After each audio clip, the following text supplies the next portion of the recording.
àìnípẹ̀kun òyìn Olúwa ní Olúwa ẹ̀yin ọba àìnípẹ̀kun.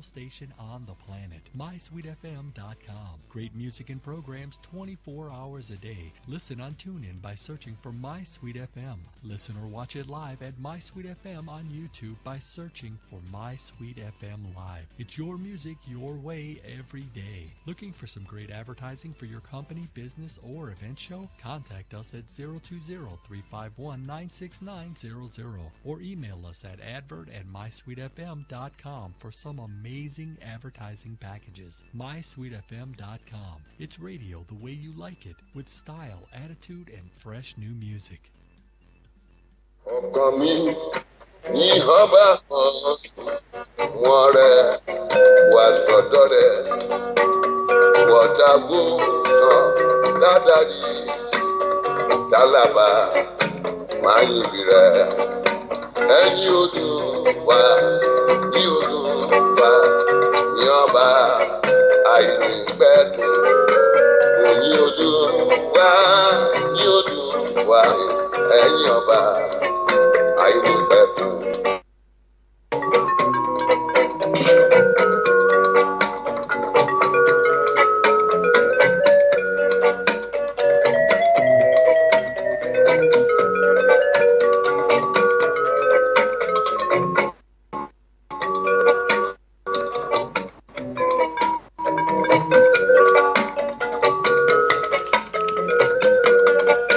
Bàmójúbú tí kò lè dìde ìbànújẹ́ orí ẹ̀mí mi ìwọ ló pè mí wá ṣàkó ayọ̀ Olúwa ṣeun òkèrè ti jẹ́ mi.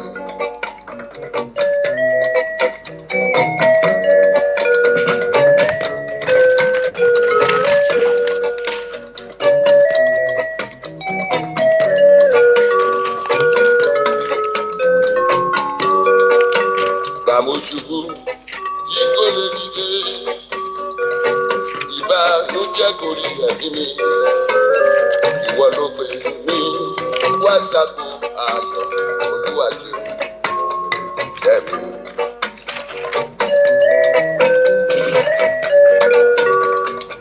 Ìbà fọlọ́run ọba mi ìdùà àrí ìlú àlà ọba mi ajíjọjọ kúdà. Ọba tí ń jẹ́ kó yẹ ni òyìgìyìgì mi ọba ìdùà apá ńlá tó ṣàyérò. Ọba tó lè pa tẹ́nìkan ò lè jí, ọba tó lè jí tẹ́nìkan ò lè pa.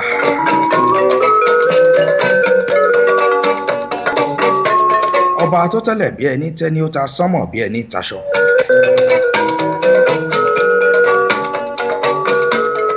Ọba tí ń bẹ káyé tó bẹ, ọba tí ó tún mọ̀ bẹ́ ń gbà tẹ́nìkan ò bá ní sí mọ́.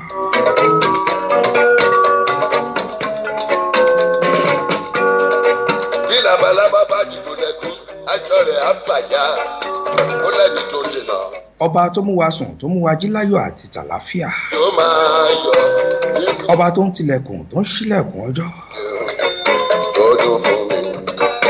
Ẹ̀yin la fògo fún lọ́jọ́ tòní o, àtúndé sórí ètò tìní Omoloju Olodumare.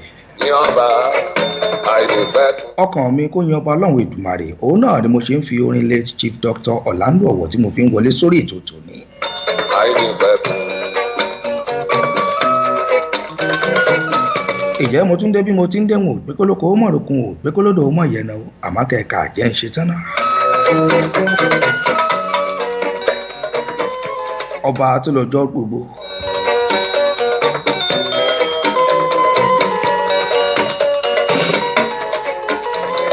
Èní lọ́jọ́ ajé Monday ọjọ́ 9 oṣù àkọ́kọ́ nínú 2016. Mo lẹ́ni tó dènà dé wá kí Jésù gbé lè fẹ́ labalábá. Ajé owó, ajé ọmọ, ajé àlàáfíà kó mọ̀ jẹ́ tiwa. Akọrin wọ́n máa yìn wọ́n máa kọrin wọ́n máa yọ̀ sọ́lọ́run ọba mi èdùà náà ni jẹ́ kí ló yẹ ká ṣe bí kò sọpẹ́ nínú olúwa olúwa ṣeun. olúwa ọlọ́run olódùmarè ayìn agbẹ́yìnga apá ńlá tó sa ayé ró ègbè lẹ́yìn aṣòdodo mo sọ mo ní ọba tó lè jí tẹ́nìkan ò lè jí ọba tó lè pa tẹ́nìkan ò lè pa ni ọba mi gan ló yẹ ká máa sọ wípé ajífọjọ́ gbogbo dára bí egbin náà ni orúkọ wo làbá pọ̀ lọ́wọ́ ọba mi èdùà kò sí nǹkan tó ṣe láṣetì èmi náà polongo ọlọ́run ọba mi èdùà.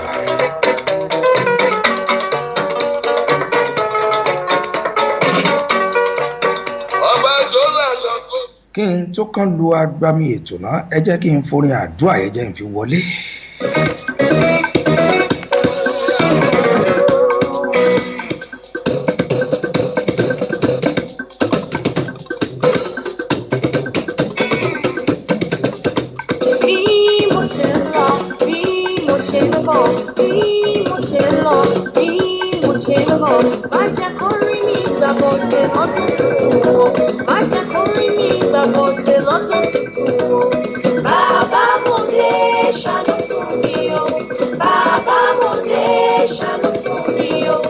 Omoloju Olodumare mo tún wọlé agodo lónìí mo ṣèbà onílé mo ṣèbà àlejò mo ṣèbà lọ́mọdé mo ṣèbà lágbàlagbà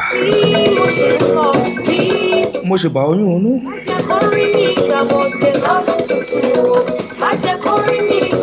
mo ṣèbà àwọn àáfà ńláńlá àwọn chief imam mo ṣèbà yín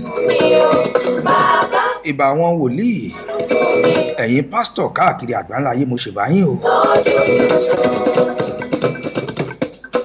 ìbà wọn ti ṣẹṣẹ ìbà wọn tọba mi èdùà tó gbàṣẹlẹ ayé lé lọ́wọ́ tó ní kẹ́ máa ṣàdarí àṣẹlẹ ayé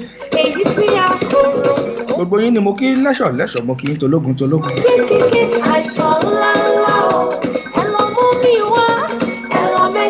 ìran agbébà lónìí kí wọ́n dárò ìran àlùkò lónìí kò sùn ìran àwòkọ olólórin kíkọ ìran wa náà ló ń sọ̀rọ̀ ìran wa ní sọ̀rọ̀ gbogbo yín pátápátá ni mo kí o ẹ̀yin tẹ́ ẹ ti sọ̀rọ̀ káwa ó tó sọ gbogbo àwọn tó ń sọ lọ́wọ́lọ́wọ́ náà pátápátá ni mo kí yín àwọn tí ò tún mọ ọsán nígbà tẹ́nìkan ò bá ní símọ́ náà mo tún kí yín mo júbà gbogbo àwọn aṣíwájú wa pátápátá níbikíbi tẹ́ bá ti láǹfààní láti máa gbọ́ mi ibikíbi tẹ́ bá ti láǹfààní láti máa wò mí ojú tẹ́ fi ń wò mí ò ní fọ́ bẹ́ẹ̀ ni títẹ́ sì fi ń gbọ́ mi náà ò ní di àwọn tó ń gbé tẹ fúngbà àkọ́kọ́ mo kí yín ò tẹ́ ṣẹ̀ṣẹ̀ ń darapọ̀ mẹ́tò yìí. ọdún tuntun wo ẹ jẹ́ ká gbàdúrà àṣeyọrí lẹ́nu iṣẹ́ o àṣeyọrí nílé ìwé o oníṣẹ́ ọwọ́ àrùṣe oníṣòwò arére ọjà òṣìṣẹ́ ìjọba ọkọ̀ọba àdá ọba ó má ṣiṣẹ́ ayé lẹ́sẹ̀ lórúkọ olúwa kárí bá ti ṣe ká tó rọ́nà gbégbá lọ́dún tuntun. so Omoloju Olodumare mo tún wọlé agodo lónìí ẹ kú ọjọ́ méjì mẹ́ta ṣèbí bọ́mọ́ ní bá ti tó ọjọ́ méjì mẹ́ta tá a ti rí rẹ ní gbẹ̀yìn ẹ kú àti náà là á kíra wa. má jẹ́ kó rí ní ìgbàgbọ́dé lọ́dún tuntun bàbá mo dé. ẹ jẹ́ kí n máa fàkókò yìí kí n máa kí ẹ̀yin tèmi tẹ́ ẹ darapọ̀ mọ́ mi lórí ètò yìí pátápátá. ṣé ẹ mọ̀ wípé bí ò bá sẹ́yìn kò lè sáwà ìdí pọ̀ bàbá nìyẹn tó kọ́kọ́ darapọ̀ mọ́ mi lórí ètò Táíwò Adéwùsì má jẹ́ kó dùn mí láti New York ibi tẹ́ bá ti ń sọ̀rọ̀ tẹ́ bá ti ń pè mí tẹ́ bá ti ń kí mi tẹ́ bá ti ń wò ètò yìí ẹ máa fi sí bẹ́ẹ̀ ṣe ń darapọ̀ mọ́ mi ẹ máa ṣàì sórí wọ́ọ̀lù yín káwọn èèyàn tó kù káwọn náà lè jàǹfààní rẹ̀ mo fẹ́ kí gbogbo yín pátápátá ẹ máa sọ ibi tẹ́ bá ti ń gbọ́ mi jẹ́ kí n máa rí Táíwò Adéwùsì má jẹ́ kó dùn mí láti New York lọ́hùn mú kí Lizzie Brown láti UK Akinrogun Victor Mobọ́lájí Adéwálé bàbá olóyè rẹpẹtẹ mo kí yín àwọn ti Sweden lọ́hùn ní Àkànní ọmọ níyì láti Amẹ́ríkà Níkè Malik mo kí ẹ Ọlábọ̀dé ọmọ Tádé ẹ̀gbọ́n tèmi láti Australia lọ́hùn Sylvia Diamond láti Malaysia Àtinúkẹ́ Bùnmi Olúwa yóò ṣe àwọn tèmi ní Staten Island lọ́hùn náà nìyẹn a ṣeé ṣe fún wa pẹ̀lú àṣẹ ọlọ́run pálúdà láàárọ̀ kọ́ pálúdà láàárọ̀ ṣe é mọ̀ wípé orin lọ́kàn ọ̀jọ̀kan ní abala àkọ́kọ́ lórí ètò yìí bí n bá ti ń kí náà ní kẹ́ máa gbórin náà.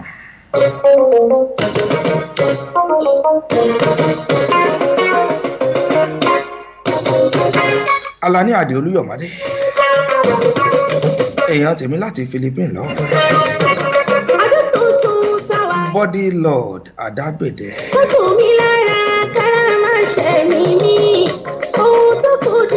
Adéníkẹ́ Àṣàbí Ayọ̀bí ọjọ́. Mo fi àkókò yìí kí bàbá mi Ọba Ibrahim Saheed aláyélúwà gbogbo ti Dublin Island lọ́hùn mo kìyìn kádé pẹ́ lórí kí bàtà pẹ́ lẹ́sẹ̀. Adémọ́lá Dẹ́mi Adégòkè ẹ káàbọ̀ sórí ètò Unique Queen ẹ káàbọ̀ Yọmí Fọlárin ẹ̀gbọ́n mi pàtàkì. Olúwatóyìn Jackson àwọn tàbújá nìyẹn. Táíwò Adéwùmí má jẹ́ kó dùn Princess Fúnmi Àlàbí Ìjúmi Ọ̀kẹ́ Ajíbọ́lá Látúbọ̀sún Kẹ́bí Jẹ́ntì ẹ káàbọ̀ sórí ètò.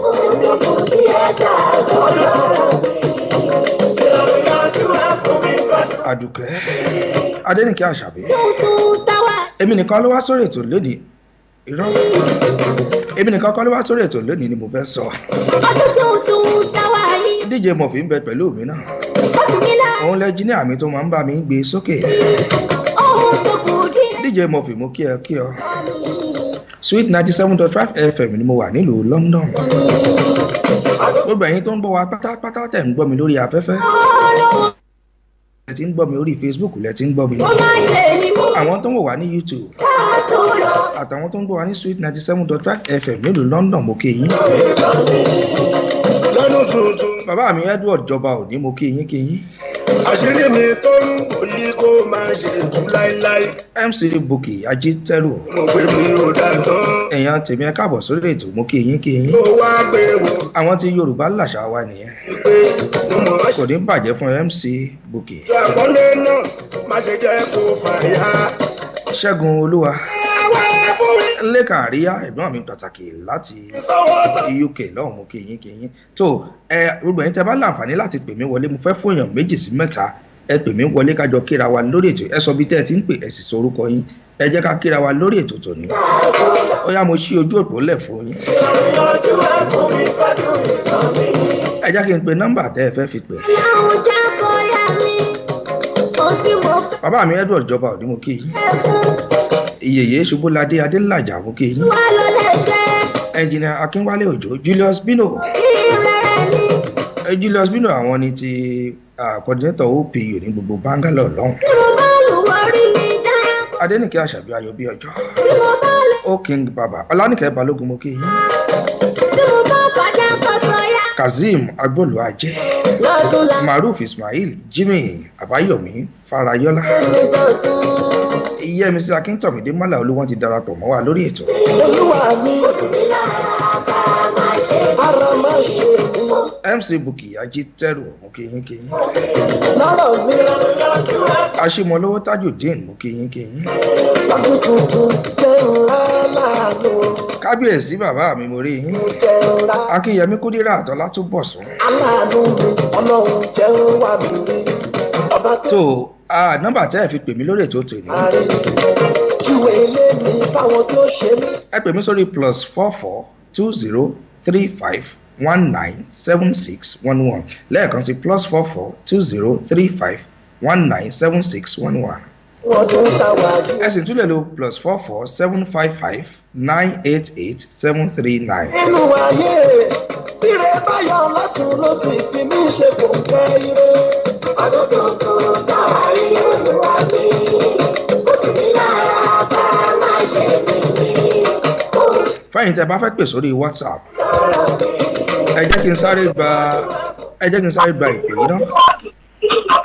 Hello. Fẹ́yìn tẹ́ bá fẹ́ pè sórí WhatsApp. Orúkọ yín ibo lẹ ti ń pè wá. Hello. Orúkọ yín ibo lẹ ti ń pè. Hello.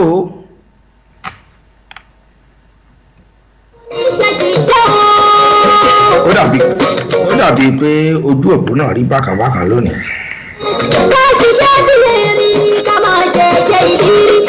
ẹjọ́ tẹ́ bá ti ń pè wá wọlé nǹkan tẹ́ fi ń gbọ́ ẹ máa yí sísàlẹ̀ kẹ́ lè gbọ́ wa dáadáa. àlùbáríkà tí wọ́n balẹ̀. ẹ jẹ́ ká gba ìpè náà. hello, ta ló ń sọ̀rọ̀? hello, DJ Murphy ẹ bá mi wo ilé agbára lọ́hùn ẹ bá mi gbé e sókè. hello, ta ló ń sọ̀rọ̀? orúkọ yín?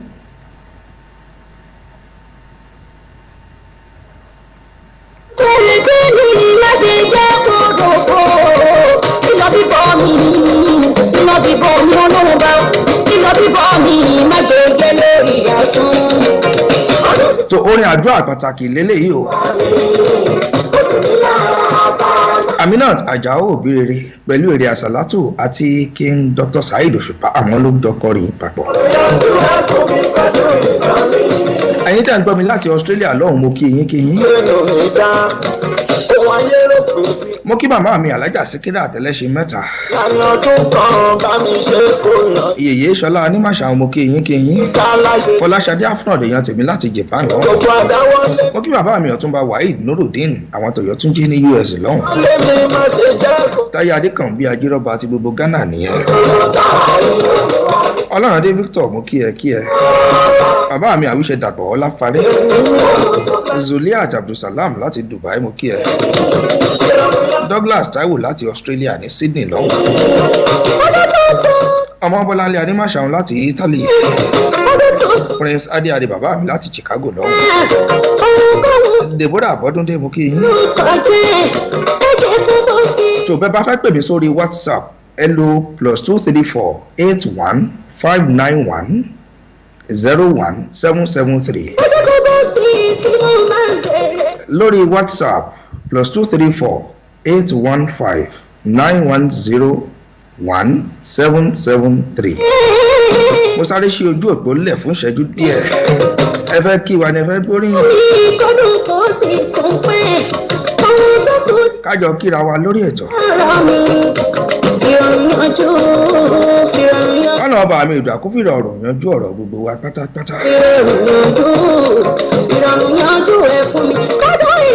ṣé ẹ rí pé orin àdúrà gan-an. bó ṣe ń lọ náà ni kẹ́ máa ṣàmì.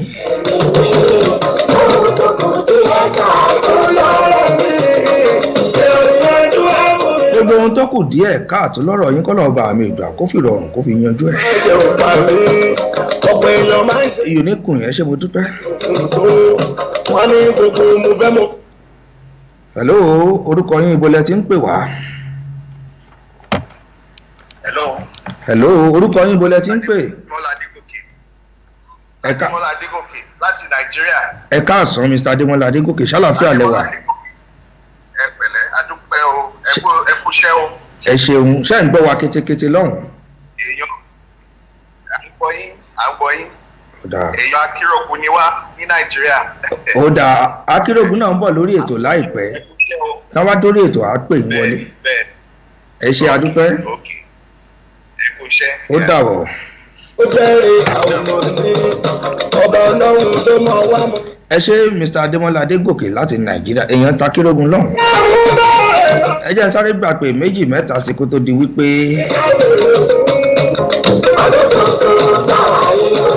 mo kọ́ lu agbami ètò. mo mọ̀ọ́mọ̀ forí yín sílẹ̀ mo ń lò bẹ́ẹ̀ ni. orin àdúrà tó ṣe pàtàkì ni. alàgbà ìrí ògùn àwọn náà ti darapọ̀ mọ́ wa lórí ètò mo kí yín láti Egypt lọ́hùn. Nikki Malik. lọ́dún tuntun ọlọ́run má jẹ́ sunkún bàbá ohun tó lè fa ọmọ bá mi sunkún. Táíwò Olúwaṣeun. ọlọ́run má jẹ́ ọkọ mi. gbogbo yín pátápátá ni mo kí mi lólódì ẹnì kọ̀ọ̀kan. ẹ̀yin ti Europe pátápátá ẹ gbàlejò lónìí. pé bá ṣe ṣe dé ọba ìláyé mo fẹ́ kọjá. ẹ̀yin tèmi ní UK l'Amẹ́ríkà. ẹ̀yin tèmi ní Canada náà lọ́hùn.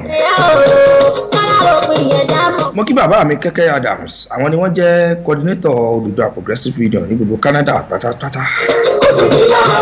Arámidé Molikat Ọ̀làdùnní Dapsy Andrew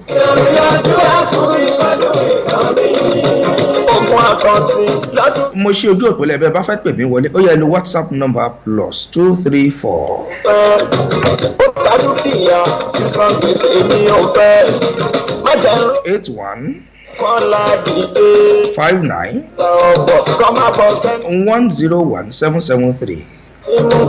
mo fẹ́ gbà pé kan sí kó tó di pé mo gbé àlejò kàkí tèmi wọlé.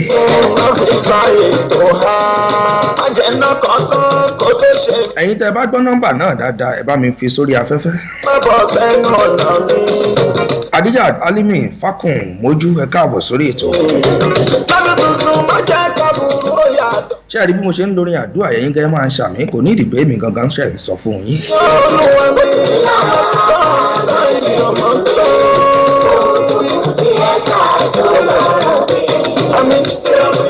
lọ́dún tuntun tá a wáyé ohun tó kù díẹ̀ káàtó lọ́rọ̀ wa gbogbo wa la máa rí bá ti ṣe pẹ̀láṣẹ ọlọ́run ọba mi ìdùà ọlọ́run ọba mi ìdùà yóò bá wa ṣe gbogbo wa pátápátá mo sọ la máa rí bá ti ṣe bó ti kù díẹ̀ kọ́ dùn yìí kò tiẹ̀ kù díẹ̀ àti ṣẹ̀ṣẹ̀ bẹ̀rẹ̀ ọdún náà ni ṣe mọ̀ pé kò tí ì mọ́ra ni àmọ́ pẹ̀láṣẹ ọlọ́run ó máa tó mọ́ra ẹ jẹ́ kí n tún ju orin sí náà gbogbo wa la máa rí bá ti ṣe pẹ̀láṣẹ Èdùmàrè.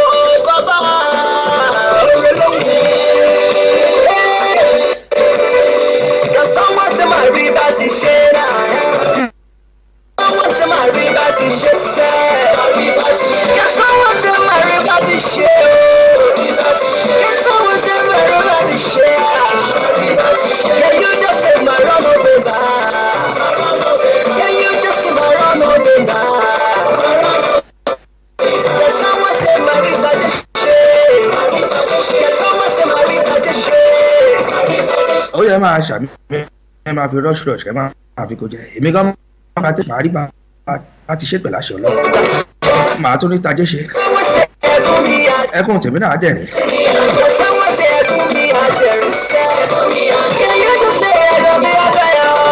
alàgbà èrè ògòmórí yín bẹ́ẹ̀ ṣe ń darapọ̀ mẹ́tò ó yẹ máa bá mi ṣe àìsórí wọ́ọ̀lù yìí ẹ jẹ́ káwọn tó kù tí wọ́n ní àǹfààní láti ní káwọn náà máa rí wa wọ̀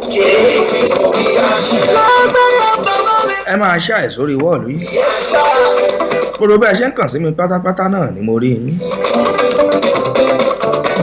lórí ètòkọ Omoloju Olodumare ètò ọ̀rọ̀ ìṣítí ni Sweet 97.5 FM ni mo wà ibẹ̀ ni mo ti ń gbọ̀n sórí ẹ̀rọ Dúpẹ́ Ọ̀la Balógun Oyètúnjí mo kí ẹ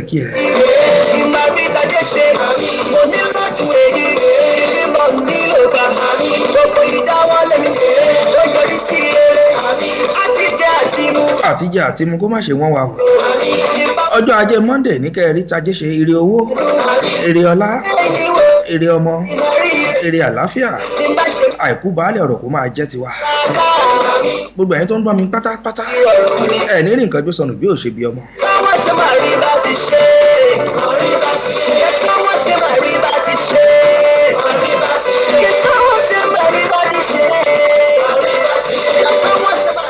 ẹ ṣé mo dúpẹ́ gbogbo ẹ̀yin tẹ́ ń kàn sí wa Ọlọ́run ọba mi ìdá náà ló di ilẹ̀ wà bá kù kọ́ ti a ètò tì ní pẹ́pẹ́ ọ̀dùn ọmọ nǹkan ò gbé nǹkan nù. àlejò pàtàkì ni mo gbé wá sórí ètò lónìí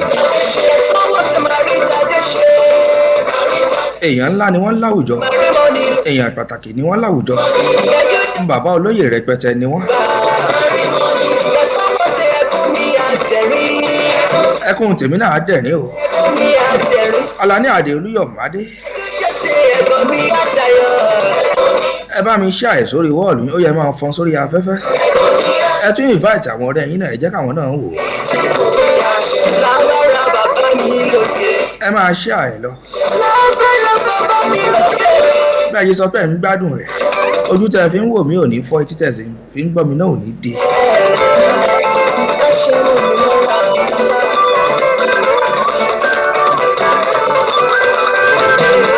DJ Murphy àwọn èèyàn láwọn ń pe UK nọ́mbà wá wọlé ẹ bá wa wo nǹkan tó bá ṣẹlẹ̀ ẹ láti yàrá agbára lọ́hùn. Ọ̀dẹ́bọ̀dé Olúwọlé Òjó mo kí yín ẹ káàbọ̀ sórí ètò. Kẹ́mi má fẹnu kọ kẹ́mi náà má ṣe ṣẹ̀ṣẹ̀ gbé o.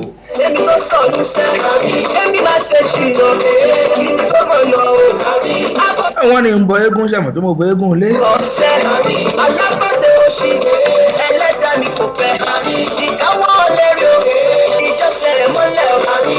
Wọ́n ní kí n bo òòṣà ọjà mo bo òòṣà ọjà wọ́n tún ní kí n bo olúpọ̀bọ̀ tìrìbọ̀ bàbá ẹnu ṣebí torí kẹ́nu mọ́ bàá pa mí náà ni mo ṣe bọ́.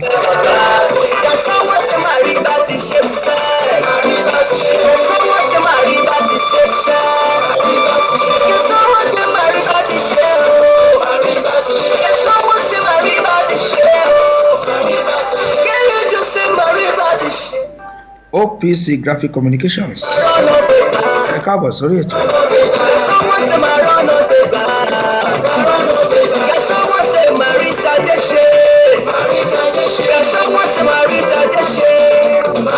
Prince Ṣẹ́gun Àkànní àwọn ni wọ́n jẹ́ personal assistant sí Ọ̀túnba Gani Adams mo kí yín.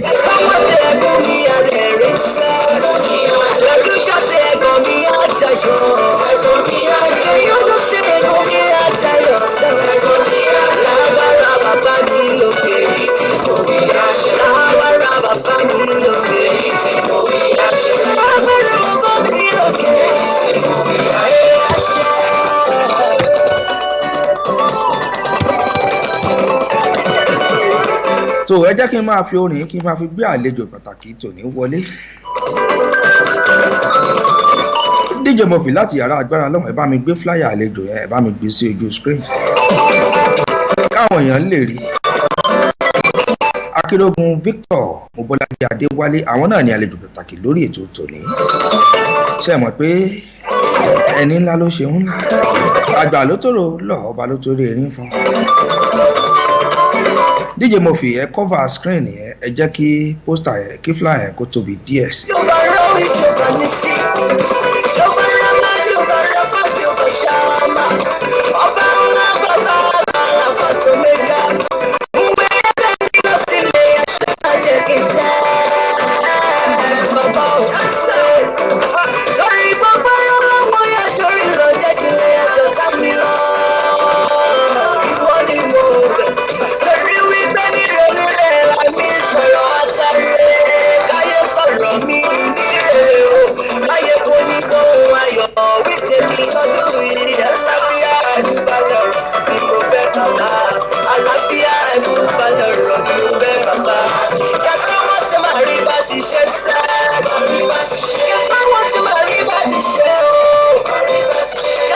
Èmi náà rí bá ti ṣe pẹ̀lú àṣẹ Ọlọ́run ọba mi ìgbà tó ẹ jẹ́ kí n máa fi àkókò yìí kí n máa fi gbé àlejò pàtàkì wọlé sí orí ètò yìí.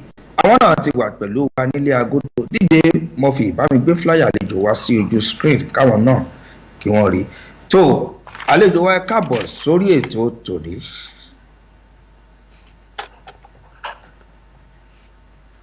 Akinrogun ẹ káàbọ̀ sórí ètò tòní mo kí yín. Ẹ ṣé olóòtú. Ẹ káàbọ̀ sórí ètò ṣàlàáfíà lẹwà gbogbo lé ńkọ́.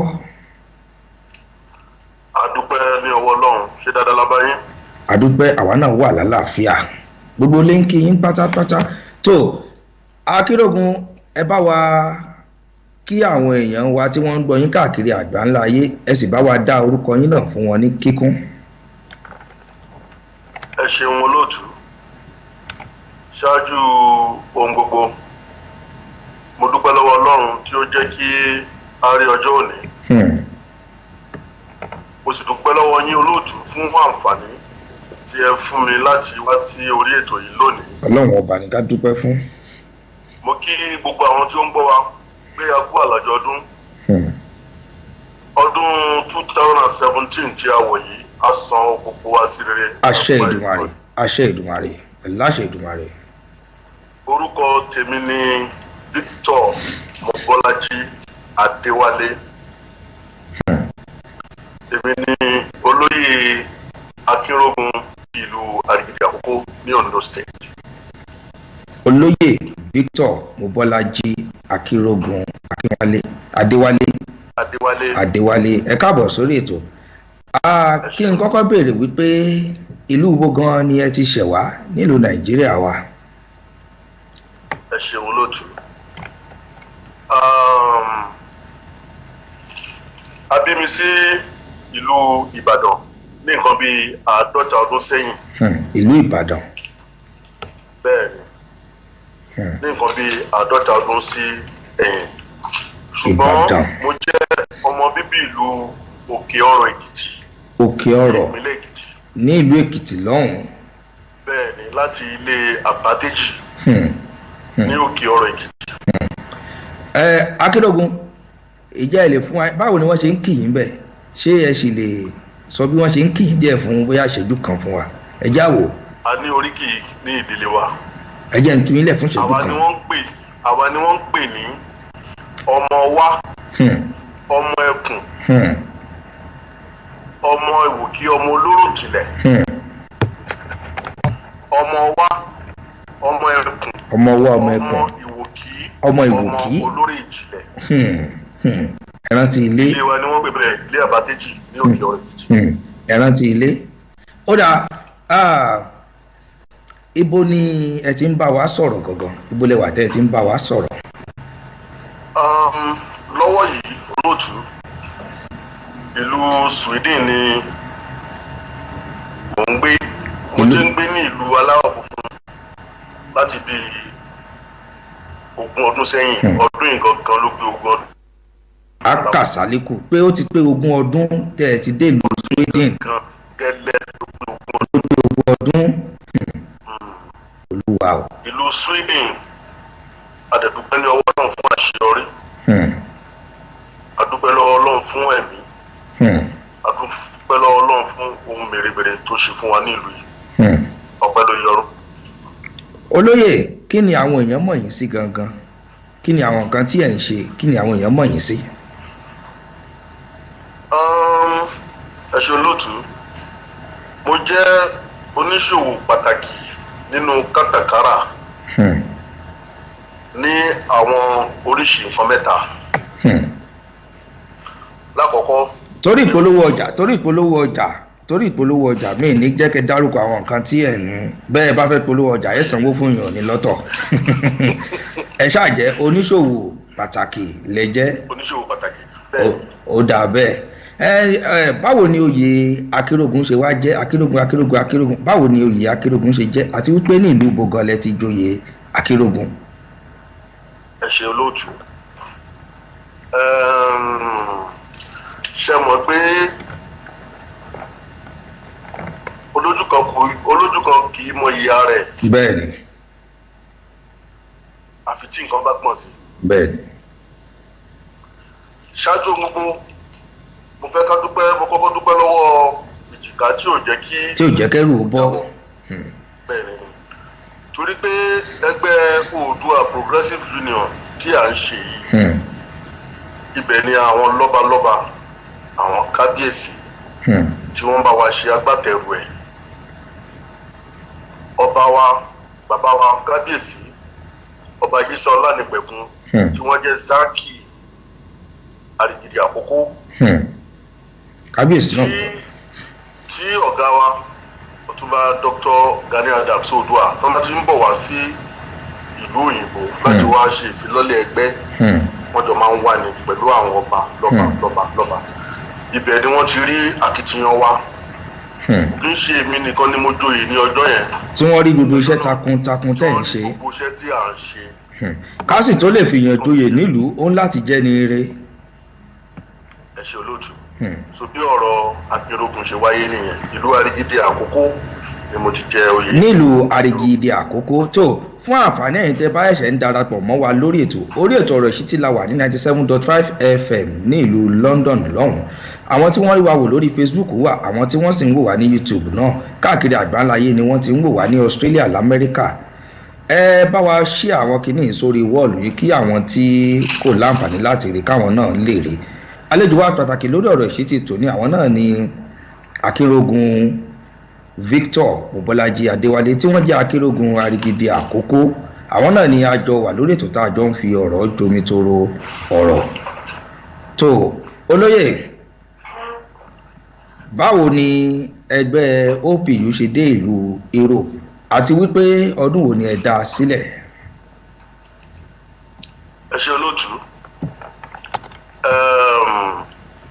Ọ̀gá wa tó jẹ́ alákòóso ẹgbẹ́ Oòduà Progressive Union ní gbogbo àgbáyé, Ọ̀túnba Dr. Gani Adams Oòduà, ó ti pẹ́ náà ti ń rìnrìn àjò tó ti ń wá sí òkè òkun káàkiri. Ṣùgbọ́n nígbà tí ó di ọdún 2011 ni wọ́n wá rí pé ó yẹ kí àwọn wo ẹgbẹ́ tí ó lè so gbogbo ẹgbẹ́ Yorùbá pọ̀. Ẹgbẹ́ tí ó lè so gbogbo ẹgbẹ́ Yorùbá papọ̀. Ó lè ṣe wá lọ́kan, ó lè fún wa ní ìrẹ́pọ̀. So ìlú London wọ́n ti dá ẹgbẹ́ sílẹ̀ ní 2011 ní UK.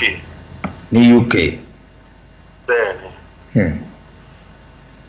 Ṣùgbọ́n wọ́n kọ́kọ́ ṣe ìfilọ́lẹ̀ rẹ̀ ní ìlú India ní ọdún kan náà ní 2011 kí ó tó bẹ̀rẹ̀ sí gbòòrò wá sí Germany, Holland. Tó fi kàn káàkiri gbogbo Europe pátápátá. Tó fi dé ọ̀dọ̀ wa ní Sweden bí. Tó fi wá káàkiri gbogbo àgbáyé. Èyí ò ní pé ilẹ̀ Europe ni ẹgbẹ́ Oòduà Progressive Union ti bẹ̀rẹ̀ tó fi tàn káàkiri gbogbo àgbáyé. Bẹ́ẹ̀ni. Ọ̀dà ẹ kú àtótónu. Ìbéèrè kan wà tó ṣe pàtàkì táwọn èèyàn wa ti ń béèrè káàkiri. Mo ní ọjọ́ tí Akinrogun bá ti wá sórí ètò náà, ọjọ́ náà ni a béèrè ìbéèrè. Wọ́n ní ẹ bá wa yànnàná ìyàtọ̀ láàrin ẹgbẹ́ OPU àti ẹgbẹ́ OPC. Àwọn èèyàn náà fẹ́ mọ̀ ẹ́ torí àwọn tó ń gbọ́ OPU wọ́n ṣe bíi pé ẹgbẹ́ OPC náà ni. Mo wá ní kẹ́ ẹ bá wa yànnàná rẹ̀, kí ni ìyàtọ̀ láàrin ẹgbẹ́ OPC àti ẹgbẹ́ OPU? Ẹ ṣe olóòtú. Oòduà People's Congress, àwọn ni wọ́n bí Oòduà Progressive Union. Pé OPC ni ìyá OPU. Bẹ́ẹ̀ni. Ẹ sì mọ̀ pé nílé ayé yìí takọtabo lọ́lọ́run dá gbogbo kan. Bá ṣe dá òkúta, a ní akọ òkúta. Bẹ́ẹ̀ni. A ní abo òkúta. Bẹ́ẹ̀ni. Bó ṣe wà láàrin àwọn ẹranko ló wà láàrin àwọn èèyàn. Bẹ́ẹ̀ni. Bó ṣe wà láàrin àwọn ẹgbẹ́ bẹ́ẹ̀ náà ló ṣe rí. Ìgbà tí Oòduà People's Congress tí wọ́n ṣí oríire làwọn náà rí pé ká gba ẹgbẹ́ OPU tí à ń sọ̀rọ̀ ẹ̀ ká gbà lálejò láti gbà lálejò ní ìlú òyìnbó àtẹ̀tẹ̀wọ́gbà. So ìdí èyí Oòduà People's Congress wọ́n dá wọn sílẹ̀ fún ajìjàgbara ní ìlú Nàìjíríà. Oòduà People's Congress wọ́n dá wọn sílẹ̀ fún ajìjàgbara ní ìlú Nàìjíríà. Ọ̀dà. Láti gba ẹ̀tọ́ ọmọ Yorùbá fún àwọn ọmọ Yorùbá tó wà ní ìlú Nàìjíríà. Ṣùgbọ́n Oòduà Progressive Union á dá wọn láti gbé àṣà wa lárugẹ láàárín gbogbo ibi tí a bá ń lọ.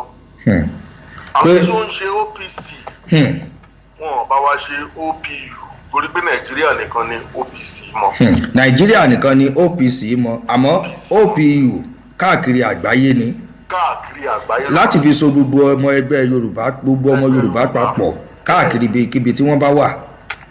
Bẹ́ẹ̀. Ṣé wọ́n wà ní Australia náà tó jẹ́ ìkàngùn àgbáyé lọ?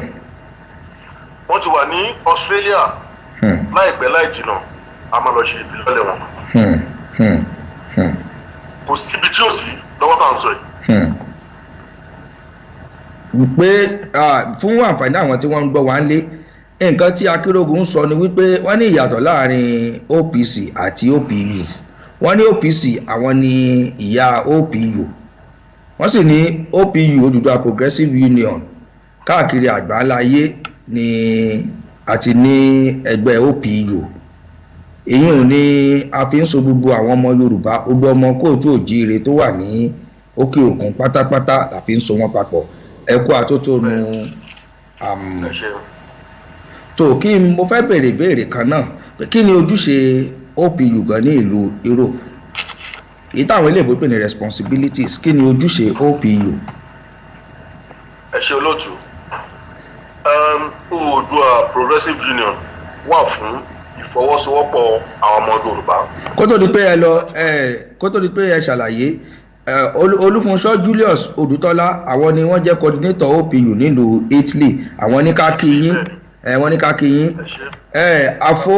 afọ ètò Oòduà kò yé wa Sulaiman àwọn náà wà lórí ètò wọ́n ní ká kí yín Bukky Makinwa wọ́n ní ká kí yín káàkiri àgbáláyé ni wọ́n ti ń gbọ́ wá Saheed Solution Akínsànyà àwọn náà ní ká kí yín Balógun Ọládúpọ̀ láti Philippines lọ́hùn wọ́n ní ká kí yín gbogbo àwọn ará Amẹ́ríkà pátápátá Prince Ọládìméjì Adéyẹyè Ọlágbájú láti Dubai lọ́hùn wọ́n ní ká kí yín Olúfúnkẹ́ Babálẹ̀yẹ Ọdẹ́lẹ̀yẹ láti ìlú Germany lọ́hùn wọ́n ní ká kí Akinrogun èrò pọ̀ bẹ́ẹ̀ lọ tí a lè mọ̀ dárúkọ torí àkókò wa àmọ́ bó bá ṣe ń yọjú náà àátúmọ̀ tó olóyè ẹ tẹ̀síwájú.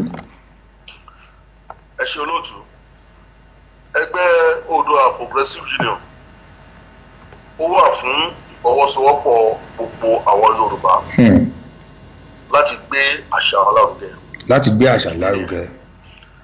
èkejì a dá ẹgbẹ́ sílẹ̀ fún ìrẹ́pọ̀ àti ìṣọ̀kan gbogbo ọmọ Yorùbá káàkiri àgbáyé. fún ìrẹ́pọ̀ àti ìṣọ̀kan gbogbo ọmọ Yorùbá káàkiri àgbáláyé. ìkẹta ni pé a dá ẹgbẹ́ Oòduà Progressive Union sílẹ̀ fún gbogbo ọmọ Yorùbá láti mọ ara wọn torí látìgbà tí èmi pàtó tí mo ti bẹ́ẹ̀. hello. à ń gbọ́ yín kétékété. látìgbà tí mo ti darapọ̀ mọ́ ẹgbẹ́ yìí àwọn tí mo ti mọ̀ káàkiri gbogbo àgbáyé wọ́n lé ní ẹgbẹ̀gbẹ̀rún tí a sì jọ ń ṣe dáadáa tájọ́ ń bára wa ṣe à ń ranra wa lọ́wọ́. so nǹkan tí ẹgbẹ́ yìí tí ó wà lé lórí nìyẹn àṣà wa lójú láti máa gbéga ohun gangan ni ó jẹ wá lọ́kàn. pé láti máa gbé àṣà àti gẹ́gẹ́ bí ètò yìí náà ti lọ ọ̀rọ̀ ìṣítí la pé àmọ́ abala tó jẹ́ abala kejì tí mo pè ní abala àṣà wa òun náà ni abala tí ẹ wà yìí náà tó jẹ́ wípé a fi ń gbé àṣà lárugẹ náà ni kí àṣà bàbá wa àṣà ilẹ̀ Yorùbá kó mọ̀ di àfìsẹ́yìn tí eégún fi aṣọ fún àǹfààní àwọn tó ń ṣẹ̀ṣẹ̀ ń darapọ̀ mọ́ wa lórí ètò yìí náà ni ó dà bẹ́ẹ̀ ṣe ń yànnàná rẹ̀ ó dà ẹ tẹ̀síwájú. ẹgbẹ́ Oòduà Progressive Union ṣé ń gbọ́ mi. à ń gbọ́ yín ketekete àgbọ́yé. ó wà láti jẹ́ ká sora wa papọ̀ gbogbo ìmọ̀ àti ọkàn wa ká lọ fi tú orílẹ̀-èdè Nàìjíríà wa ṣe. ká lọ fi tú ilé ṣe. bẹ́ẹ̀ ni torí pé kí ni àwọn bàbá wa ló sọ pé ilé làbọ̀ sí ní oko. ó dà ẹ ṣeun kí ni àwọn nǹkan tí ẹ ti gbé ṣe láti ìgbà tí ẹ ti dá ẹgbẹ́ yìí sílẹ̀ lọ́dọ̀ yín lọ́hùn kí ni àwọn nǹkan tí ẹ ti gbé ṣe tí ẹ lè tọ́ka sí pé àwọn nǹkan báyìí ni ẹ ti ṣe o àwọn nǹkan báyìí ni ẹgbẹ́ Odùduwà ti ṣe ní ibi tẹ́ ẹ wà lọ́hùn. ẹ ṣe olóòtú ní ìlú Sweden tí mo wà yìí ní nǹkan bí ọdún méjì sẹ́yìn nígbà tí a ṣe ìfilọ́lẹ̀ ẹgbẹ́ yìí àwọn tí ó wá síbi ìfilọ́lẹ̀ wa wọ́n pọ̀ gan. àwọn òyìnbó aláwọ̀ funfun wọ́n darapọ̀ mọ́ wa. nígbà tán wá tán rí bá ṣe ń ṣe tán rí gbogbo nǹkan tá a ṣe bó ṣe lọ sí. ìkan nínú wa ọ̀gá ilé ẹ̀kọ́ ní ilé ẹ̀kọ́ ní Sweden bí ó ti ń gbìyànjú láti jẹ́ kí wọ́n máa kó àwọn ọmọ wa ní èdè Yorùbá tí wọ́n gbà fún. ǹjẹ́ ẹ lérò pé ní ọjọ́ yẹn gbọ̀ngàn táwọn òyìnbó wá tí wọ́n padà sílé wọn wọ́n lọ fi orí korí wọ́n láti pe ọ̀gá ilé ẹ̀kọ́ yẹn pé ó wá ṣe pàdé pẹ̀lú ẹ̀ pé báwọn fojú rí nínú OPU yìí ó ga. wọ́n ti fún ọ̀gá ilé ẹ̀kọ́ yẹn ní ìtẹ̀síwájú kí wọ́n lè máa kó àwọn ọmọ wa ní èdè Yorùbá ní ìlú Sweden bákan náà ní ìlú Holland nípasẹ̀ Oòduà Progressive Union ti ṣẹlẹ̀. Ní ìlú London a lọ dá Oòduà Voice Radio sílẹ̀. Oòduà Voice Radio nílùú London. Níbo nìyẹn wà fún àǹfààní àwọn tó ń gbọ́ nílùú London? Níbo nìyẹn wà? Àdúgbò mi tí ó wà, àdúgbò inú London ló wà. Bí ìmọ̀ mo ṣe lè pé ibẹ̀ yẹn mi ò gbé inú London. Sódẹ̀ sì ń ṣiṣẹ́, sóyìn ń ṣiṣẹ́ dáadáa. Òṣìṣẹ́ Oòduà Voice Radio. Oòduà Voice Radio. Voice Radio. Tá bá ti ní àwọn programs àwọn èèyàn máa ń lọ síbẹ̀, wọ́n lọ máa ń ṣe àwọn programs dáadáa, wọ́n dẹ̀ ń tàn káàkiri gbogbo àgbáyé. Ìyẹn bẹ́ẹ̀. Nígbà tá a bẹ̀rẹ̀ Oòduà Progressive Union yìí, ọ̀gá wa Ọ̀túnba Dr. Gani Adams, wọ́n rí pé àǹfààní ló máa jẹ́ fún àwa ọmọ Yorùbá. So wọ́n fún wa ní ilẹ̀ tí à ń sanwó kéréje fún láti lè ṣe Oòduà Progressive Union Housing Estate. Housing Estate. Ní ìlú Nàìjíríà àbí ní Sweden lọ́hùn ni? Ní Ìkòròdú. Ní Ìkòròdú lẹ́kọ̀ọ́. So wọ́n ń kọ́ lọ́wọ́ báyìí, gbogbo àti ń kọ́ 3 bedrooms ni. Ṣé ẹ̀yin tí ẹ jẹ́ gbòógì ẹ̀yin tẹ́ jọ́ lóyè nínú ẹgbẹ́ OPU ni wọ́n fún ni àbí gbogbo ọmọ ẹgbẹ́ OPU pátápátá? Gbogbo ẹgbẹ́ OPU pàápàá gan àwọn ọmọ Yorùbá tó bá nífẹ̀ẹ́ sí wọ́n lè ránú ẹ̀. Èmi kan náà nílò ilẹ̀ kan bó sì jọ àmọ́ ọ̀fẹ́ lèmi ò gbà tèmi o. Kò sí tọ́lọ́run. Àbẹ́tún ni mo wá ni. Kò sí tọ́lọ́run lè ṣe èyí náà lè ní wá. Ọ̀dà. Bó ṣe rí nìyẹn àǹfààní pọ̀ jáǹtì rẹ̀rẹ̀. Ọ̀dà ní ìlú Sweden náà tẹ́ wà, kí ni àwọn nǹkan wo ni ẹ ti ṣe síbẹ̀ ní ìlú Sweden? Ẹ ṣe olóòtú. Bó lẹ ṣe so àwọn ọmọ Yorùbá ibẹ̀ papọ̀, àwọn Yorùbá tó wà ń bẹ̀ papọ̀ mọ́ OPU? Ẹ ṣeun. Ṣé mọ̀ pé àwa Yorùbá ó lágbára gidi díẹ̀ torí pé oríṣiríṣi ẹgbẹ́ ló wà nínú Yorùbá. Jimmy Àbáyọ̀mí Farayọ́lá wọ́n ní àwọn kí yín láti Germany. Ẹ bá mi kí wọn. O King bàbá wọ́n láwọn kí yín láti Sweden lọ́dọ̀ yín náà ń bẹ̀ lọ́hùn.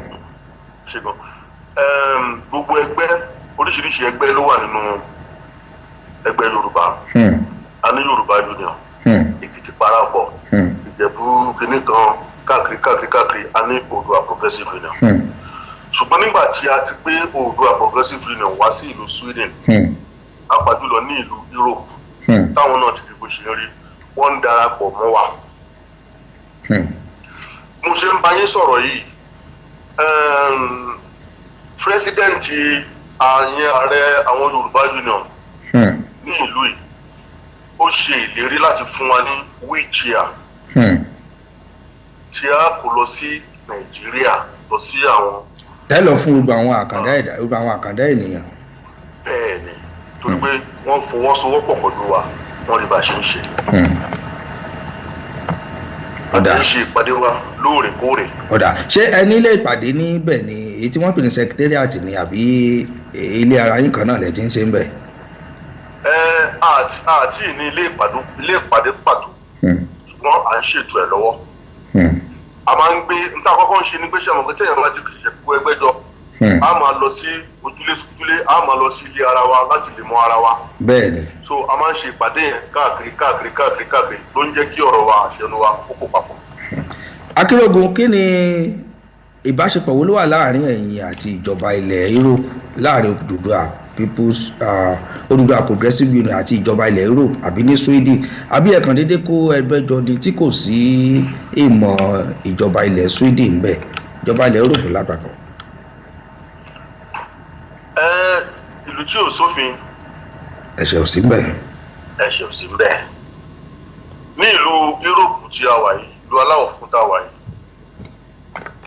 ṣé ń gbọ́ mi? Bẹ́ẹ̀ni, àgbọ́yé. A kàn lè bẹ́ sínú ọ̀dọ̀ wọn láì ṣe pé a ní ètò tó jinlẹ̀ wọ́n dẹ̀ fojú rí. Ní ìlú Sweden tá a wà yìí, Oòduà Progressive Union a ní ìforúkọsílẹ̀ tó ń tí olóyìnbó ń pè ní registration, tá à ń pè ní certificate of incorporation ní ìlú Nàìjíríà. Bẹ́ẹ̀ náà ní gbogbo ìlú pátá tó so wá papọ̀ a ní ìforúkọsílẹ̀ yẹn ṣé ẹ gbọ́ mi. ó àgbọ́yé. ní látàrí ìdí èyí la fi ń ṣe gbogbo nǹkan tí à ń ṣe. gbogbo tá a ti ń ṣe ó ní ọwọ́ ìjọba nú àṣẹ ń ṣe lẹ́yìn wọn ò dẹ̀jọ́ wá lẹ́nu ọlọ́run dẹ̀ ń gbà fún wa pàtó rí pé bá a ṣe ń ṣe àṣìlẹ́gbẹ̀ ó ṣe jẹ́ nìyà. ó dà ẹ ṣeun ẹ kú àtótónu. ìbéèrè tí ó kù díẹ̀ kó tó di wípé a kúrò lórí ètò tèmi òun ni wípé ó dà Akinrogun báwo ni ẹ ṣe rò wípé ìdàgbàsókè ṣe lè bá àṣà Yorùbá tí kò fi ní di àfìsẹ́yìn tí eégún fi aṣọ bí ìdàgbàsókè bó ṣe lè bá àṣà Yorùbá jù báyìí lọ. lákọ̀ọ́kọ́ màá sọ pé ilé láti kó ẹ̀ṣọ́ ròde. èmi á rọ gbogbo àwọn Yorùbá pátá nínú ilé wọn gangan. ṣé mo pé ẹlòmíì tọmọ ẹ bá jì ó máa ń nawọ́ sí ni. àṣà wa nínú ilé wa ló yẹ kó ti bẹ̀rẹ̀ ìṣe wa inú ilé wa ló ti yẹ kó ti bẹ̀rẹ̀. tẹ bá rí èmi gẹ́gẹ́ bí èmi gangan fún ara mi tẹ́lẹ̀ ìgbé tí mò ń gbé nígbà tí mo darapọ̀ mọ́ ẹgbẹ́ Oòduà Progressive Union ó yàtọ̀ sí bí mo ṣe ń gbé tẹ́lẹ̀ torí pé ìṣe mi ìwà mi ìwọṣọ mi oúnjẹ tí mo fẹ́ jẹ ó yàtọ̀. ṣé ẹ ń tẹ̀lé mi. bẹ́ẹ̀ ni àgbọ́yé. tí n bá rin ìrìn àjò lọ sí ìlú Nàìjíríà mi ò kí ń wọ aṣọ òyìnbó aṣọ ilẹ̀ wa ni máa ń wọ̀ tó dẹ̀ máa ń pọn mi lé inú mi sì máa ń dùn sí látàrí inú ilé wa gangan ló yẹ ká ti kọ́kọ́ bẹ̀rẹ̀ gbogbo àti so ọmọ Yorùbá pọ̀ inú ìwà ló yẹ kó ti bẹ̀rẹ̀. bẹ́ẹ̀ni. bá ṣe máa tọ́ ọmọ wa sọ́nà bá ṣe máa bá ìyàwó wa sọ̀rọ̀ bí ìyàwó wa ṣe máa bá wa ṣe òun láwọn àjẹsẹ̀ wa kó síta.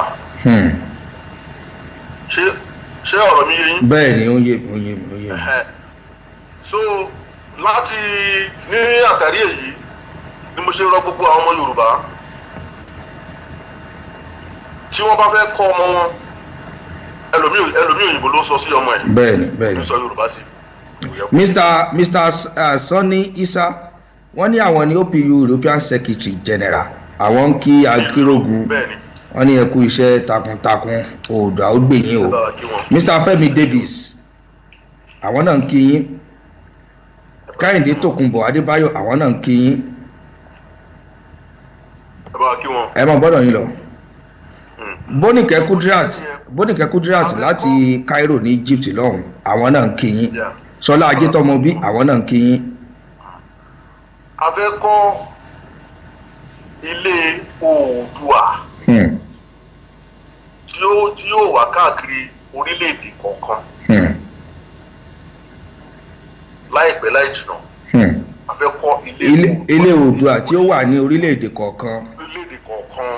Iṣẹ́ ńlá. gbogbo àwọn Yorùbá láti mọ pàdé. yóò ṣeé ṣe. ó dáa kó tó di pé ẹ lọ lórí ètò yìí Akinrogun ẹnìkan béèrè ń bì wọ́n ní ta ni ó jẹ́ coordinator fún gbogbo ẹgbẹ́ OPU ní Europe nítorí pé àwọn rí wípé ẹ̀yin ni deputy coordinator. bẹ́ẹ̀ni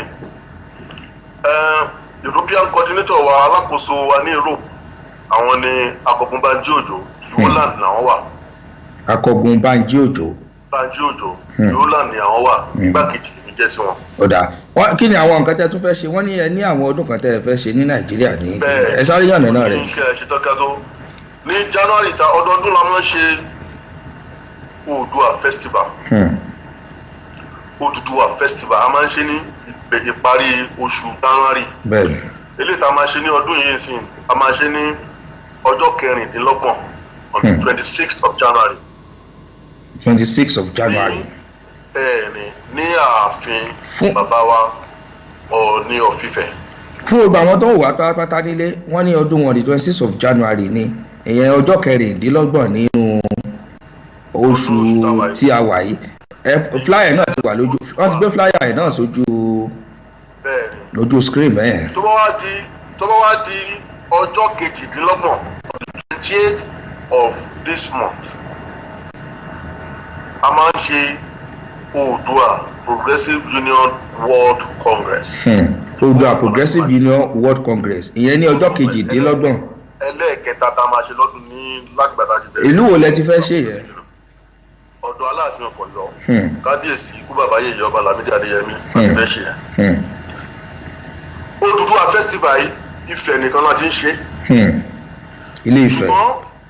bẹ́ẹ̀ ni ṣùgbọ́n Odùduwà Progressive Union World Congress a máa ń gbé káàkiri ni lọ́dọọdún.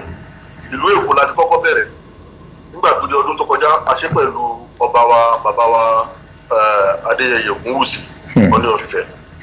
ní ọdún yìí sìn a máa ṣe pẹ̀lú ọba bàbá wa Lámídì Adéyẹmí Aláàfin Ọ̀yọ́. ṣé gbogbo èèyàn pátápátá lè pè ní àbí ó láwọn tí.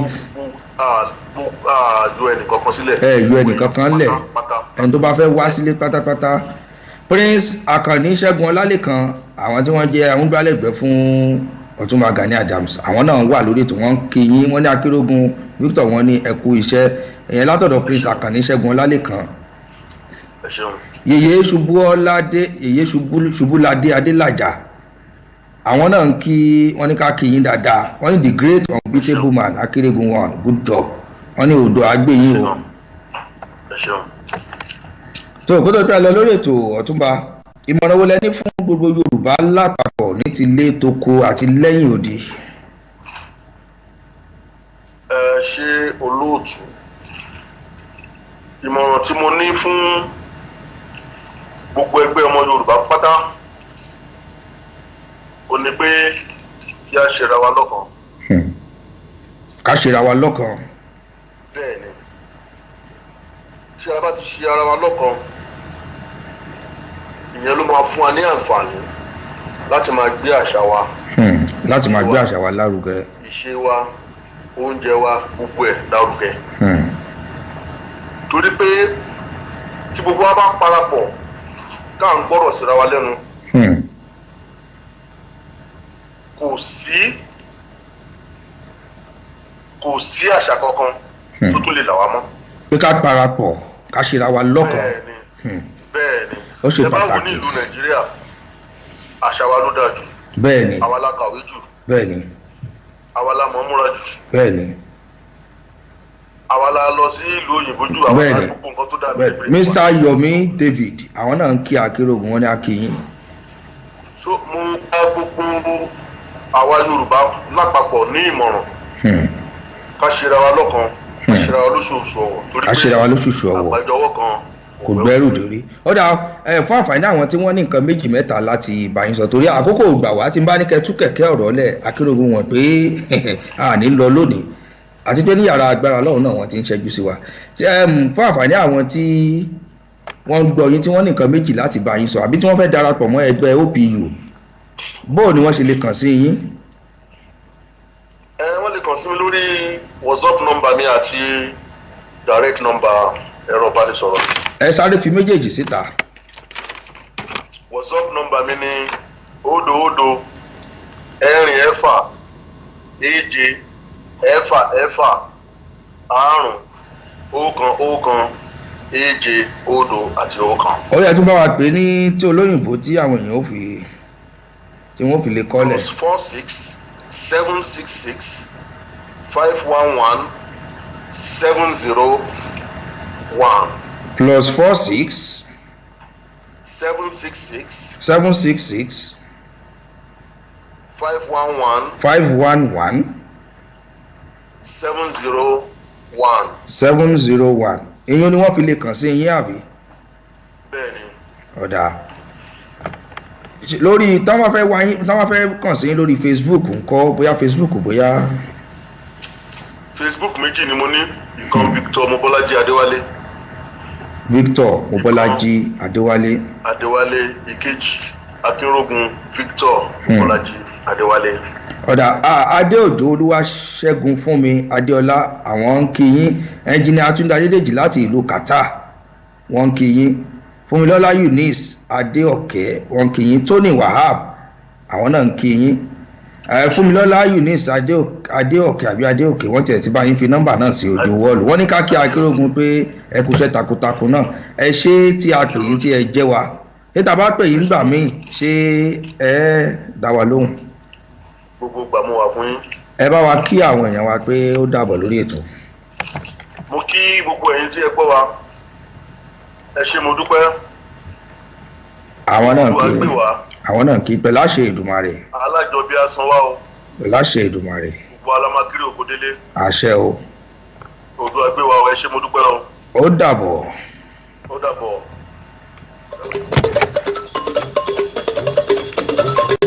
Omele máa ró omele, omele máa ró omele, kálápàlà máa bá wọn bọ̀, tó bá ti sọ orí ti yá. Omele máa ró omele.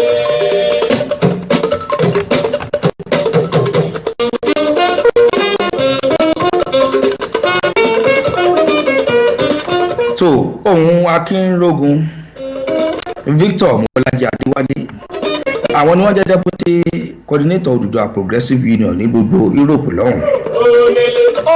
Òun wọn náà lẹ gbọ́tàn yẹn. Kálápàlà máa bá wọn bọ̀, tí ló bá ti sọ orí ti yá. Omele máa ró omele. tó abala tí ẹ gbọ́tàn yẹn ni a pè ní abala àṣà wa èyí tó jẹ́ wípé a gbé kalẹ̀ wípé ká má fi gbàgbé àṣà wa. Ọ̀pọ̀ eléré kọrin ẹgbọ́n, àwọn tá síwájú kọrin ẹgbọ́n, àwọn tó bọ̀ lẹ́yìn kọrin ẹgbọ́n. Mo lé mi ò lọ́nà méjì. pàápàá gbogbo àwa tó ń bẹ lókè òkun pátápátá ká fi lè rántí àṣálẹ́ wa.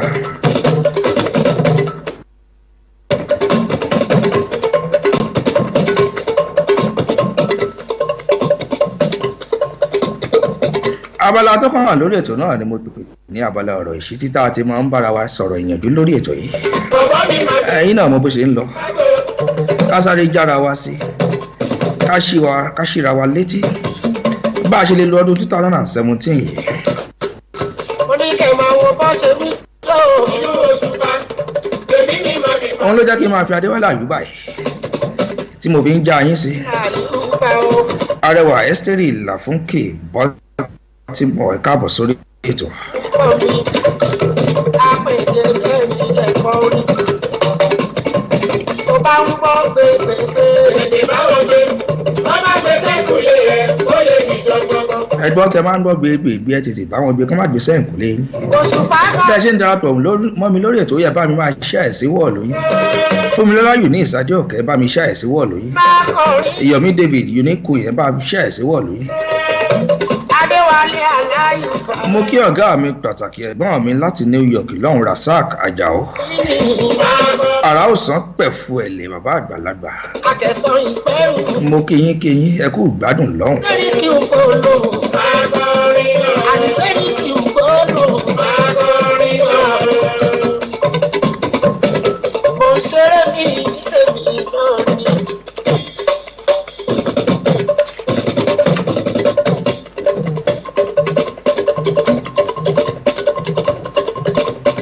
Mo ń ṣeré mi ní tèmi náà ni. Wọ́n ń kọrin, mo bá wọn kọrin, wọ́n lùlù, mo bá wọn lùlù. Nílé agodo, mo tóye tó kọ́. so ètò kan Ìkọ̀ lẹ́yìn kù léèmí. ètò ọ̀rọ̀ ìṣítí tó máa ń wá sẹ́dí gbọ́n yín ní gbogbo ọjọ́ ajé Monday Léèmí máa. ní 97.5 FM ìyẹn ní Sweet lọ́hùn nílùú London. Mo lọ síta ìkù lẹ́yìn léèmí Òṣùpá o. ẹ̀gbọ́n mi Rasaq Àjàó àrà òsàn pẹ̀fù ẹ̀lẹ̀ wọ́n ní odò àgbò àtọ̀láṣẹ Ọlọ́run àmì àtẹ̀yìn náà. Àwọn tí ó tó mi, they don't have it in. Ara ẹ̀kọ́. mo appreciate yín ní gbogbo ìgbà àwọn ọmọ yín náà ní tẹ́ ẹ̀ padà lẹ́yìn wa Copycat. tẹ́jọ́ mọ́jú wa ṣe. Ọ̀rọ̀ tó lọ́kọ̀ dákọ̀ sí ẹyẹ yóò máa jẹ. Orí ọba akọrin Àyùbá. Inú fẹ́lẹ́ pòfẹ́sọ̀ ọba akọrin.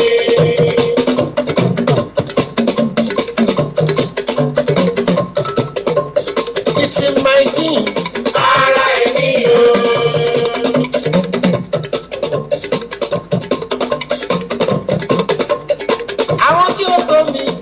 tó ìjẹ́ ẹjẹ́ mọ̀ wípé gbogbo orekóre tá a bá fẹ́ ṣe nílé ayé ó yẹ ká ṣe pẹ̀lú ọpọlọ ká rọra ṣe nítorí wípé oore tí a bá ṣe tí ò dìbì mọ́ wa lọ́wọ́ kọ́lọ̀ ọba àmì ìlú àkómọ̀jà ṣe abala táwa náà ní abala ọ̀rọ̀ ìṣítí tá a ti mọ́ ń bára wa sọ̀rọ̀ ìṣítí.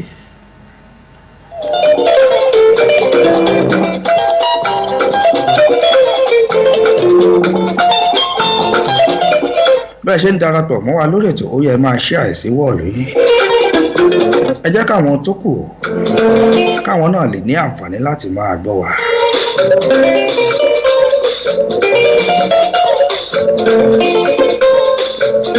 adéòjò olúwa ṣẹ́gun fún mi ẹ ṣe àìsí wọ́ọ̀lù yìí fẹ́mi david sẹ́yìn náà ti ṣe àẹ̀ ìyọ̀mí david sẹ́yìn náà ti ṣe àẹ̀.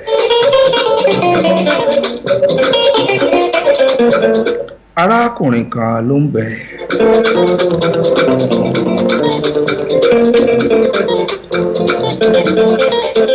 arákùnrin ó ṣoore fún ọ̀rẹ́ rẹ̀ ni o ó yá ọ̀rẹ́ rẹ̀ lówó ṣèbí bàbá ń bára wa ṣọ̀rẹ́ ṣèbí torí ọjọ́ ìṣòro náà la ṣe máa ń rara wa lọ́wọ́ torí ọjọ́ ìṣòro náà la ṣe máa ń lọ́rẹ̀ẹ́ la ṣe máa ń lẹ́ni tó súnmọ́ wa arákùnrin kan ló ń bẹ o èyí ní dárúkọ ìlú náà nítorí wípé ọ̀rọ̀ tí mo fẹ́ sọ fún yín tí mo fẹ́ ká fi ṣe ẹ̀rí kọ́gbọ́n yìí ọ̀pọ̀lọpọ̀ ló ń gbọ́ ó sì ṣeé ṣe kí arákùnrin tí ìṣẹ̀lẹ̀ náà ṣẹlẹ̀ sí kóun náà mọ̀ ọ́n gbọ́ kí nìdí tí mo fi mú wá sórí ètò lónìí òun náà ni wípé ká lè fi ọ̀rọ̀ náà ká fi lè kọ́gbọ́n ká lè mẹni tá a ṣe lóore ká lè mọ irú ọ̀rẹ́ tá a fẹ́ bá nìkan gẹ́gẹ́ bí mo ṣe máa ń sọ.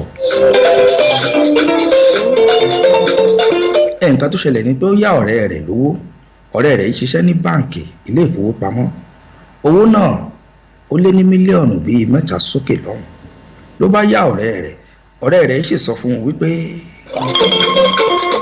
òun mọ̀ sanwó náà fún díẹ̀díẹ̀ ó ní ọ̀dà ṣe é sì mọ̀ wípé ojú ní rójú ṣàánú ó lóun mọ̀ sanwó yìí fún díẹ̀díẹ̀ ọdún kan lọ ọdún kejì lọ ọdún kẹta lọ ọ̀rẹ́ rẹ̀ kọ̀ kò sanwó arákùnrin bá béèrè lọ́wọ́ ọ̀rẹ́ rẹ̀ ó ní owó tí ó jẹ òun kọ́ ṣé yóò san fún wa bí ò ní san ni èèyàn ní ó dáa kọ́mọ̀ṣe yọ ni o ó lóun ó san àmọ́ kí ló wá ṣẹlẹ̀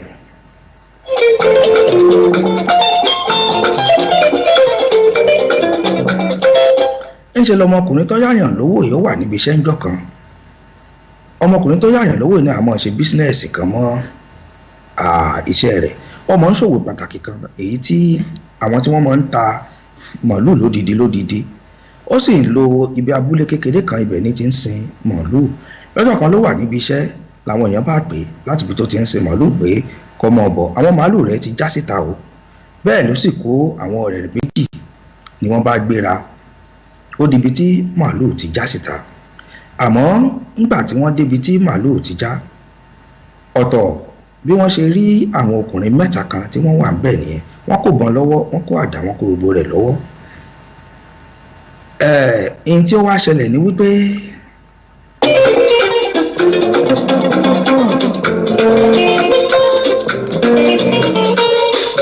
àwọn 3 yìí àwọn agbanipa ni wọ́n wò níbo ni wọ́n ti wá kí ló ṣẹlẹ̀ ẹ̀ẹ́n tó wá ṣẹlẹ̀ ní wípé arákùnrin tó yá ọ̀rẹ́ rẹ̀ lówó yìí òun ni wọ́n wà ó tí wọ́n fẹ́ pa àmọ́ ọ̀tọ̀ lẹ́ni tí ọwọ́ wọn bà wọ́n lu arákùnrin tí ọwọ́ wọn bà bí nǹkan bí ejò àjẹ́ nígbà tí wọ́n lù ló bá sọ̀rọ̀ ló lanu síta pé òun kọ́ ni ẹni tá à ń wà ìkànnù wọn ló ṣíjú sókè pé ẹni táwọn ń wá kọ́ lélẹ̀ arákùnrin tó yá ọ̀rẹ́ rẹ̀ lówó tí wọ́n wá káàkiri ìyún ó ti fẹsẹ̀ fẹ́ ó júbà ehoro àmọ́ nígbà tí wọ́n lu arákùnrin ọ̀tọ̀ yìí tí wọ́n lù débì kan wọ́n fi ilẹ̀ àwọn èrò sì ń bọ̀ lójú títì náà ni wọ́n bá rí wọn bí wọ́n ti rí wọn àwọn ọkùnrin 3 agbanipa yìí wọ́n fẹsẹ̀ fẹ́ bí wọ́n ṣe fẹsẹ̀ fẹ́ àmọ́ fóònù kan wá jábọ́ lọ́wọ́ bí fóònù ń ṣe jábọ́ àwọn èèyàn mú fóònù náà ni wọ́n bẹ̀rẹ̀ sí ń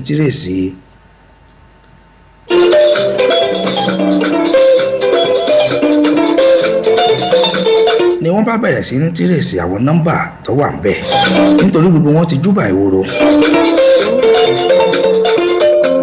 arákùnrin tí mo sọ pé ọ̀rẹ́ rẹ̀ lówó yìí òun náà yọjú síta wọ́n bá gba fóònù bí wọ́n ṣe pé nọ́mbà yìí ni wọ́n bá rí nọ́mbà ọ̀rẹ́ rẹ̀ tó yá lówó ni wọ́n bá rí nọ́mbà ọ̀hún bẹ̀ àwọn ọlọ́pàá bá ṣiṣẹ́ wọn bí iṣẹ́ wọ́n sì lọ gbé arákùnrin tí wọ́n yá lówó yìí ní báǹkì. Ìlú Ìbàdàn lárákùnrin tí wọ́n yá lówó yìí wà tó ti ń gbé tó ń ṣiṣẹ́. Òun gangan ló rán agbanipa sí ọ̀rẹ́ rẹ̀ tó yá lówó nítorí wípé kò fẹ́ san owó náà padà. Ó bá ní kí àwọn agbanipa kí wọ́n lọ pa á, kódà kí wọ́n gbé òkú rẹ̀ sẹ́yìn ọkọ̀ kí wọ́n mọ̀ gbé bọ̀ wá bá òun níbi tí òun wà. Abẹ́ẹ̀rí pé ayé le lórí wípé ayánilówó àyánilówó. Bí mo ṣe ń sọ báyìí lọ́wọ́lọ́wọ́ wọ́n ti lọ gbé arákùnrin tí ń ṣiṣẹ́ ní báǹkì yìí. Arákùnrin tí wọ́n yá lówó yìí ń bẹ lágọ̀ọ́ ọlọ́pàá látìmọ́lé tí wọ́n ń ṣe ìwádìí. Ṣé wá rí pé oore tí ẹ bá ṣe nílé ayé ó yẹ káwo orú oore tá a bá fẹ́ ṣe ká ṣe níwọ̀nba nítorí wípé àmẹ́ni tó fẹ́ ni. Ọ̀rẹ́ ní ń pa ni, ọ̀rẹ́ ní ń la ni. Èèyàn àbìdí yànyàn. Àwọn kan wà tó jẹ́ pé wọ́n gbọ́rọ̀ ọ̀rẹ́ wọn lérí. Ọ̀rẹ́ mi ni, ọ̀rẹ́ mi ni. Èmi ò fẹ́ kójú tí ọ̀rẹ́ mi. Wọ́n gbàgbé gbogbo oore téèyàn bá ṣe láyè. Ó ṣe níwọ̀nba ni. Ọ̀rọ̀ yìí ni mo fi ń ṣe ìṣítí fún wa lónìí. Ẹja aṣọre níwọ̀nba. Èmi ò gbámọ̀ lọ́rẹ̀ẹ́ o. Àmọ́ ẹ jẹ́ ká mọ orú ọ̀rẹ́ tá a bá rìn. Abala méjì ni mo pín ọ̀rọ̀ yìí sí. Abala kejì ẹ gbọ́ ní ọjọ́ mẹ́jọ. Òun ni wípé àwọn wo ló yẹ ká bá rìn. Orú ọ̀rẹ́ wo gangan ló yẹ ká yàn. Bá a bá fẹ́ yanra wa lọ́rẹ̀ẹ́, àwọn nǹkan wo ló yẹ ká wò lára wọn. Àwọn nǹkan wo ni wọ́n mọ̀ téèyàn fi jọ̀rẹ́ gidi. Ẹ mọ̀ gbọ́nù lọ́jọ́ mẹ́jọ. Àmọ́ kí n sáré kìlọ̀ ìwà wípé bẹ́ẹ̀ bá yan ọ̀rẹ́, ẹ wo orú ọ̀rẹ́ tá a bá fẹ́ yàn. Ọ̀rẹ́ mi a pè pé kó wá jẹni yóò sì máa múni lọ́wọ́ dání.